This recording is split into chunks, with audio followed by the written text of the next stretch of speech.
К концу лета жилой фонд города пополнится десятками квартир. На финишную прямую вышло строительство многоквартирного дома на улице Осетинская. Уже завершены основные работы. На данном этапе ведутся внутренние отделочные работы.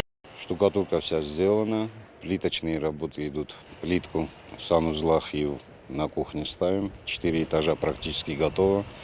Остался 5-й этаж. Тоже через месяц и плитка будет готова.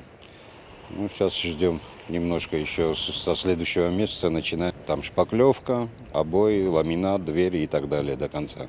Новый 75-квартирный дом будет отвечать всем современным требованиям. Строители заверяют, работы выполняются качественно. Проблем нет, материалы завозятся вовремя. Достаточно техники и людей. Работа не прекращается ни на один день. В них задействованы местные специалисты. Будет 75 квартир. Из них 2 подъезда, значит, идут 1-, 2-, 3-комнатные, по 15 квартир, да, по 15 квартир.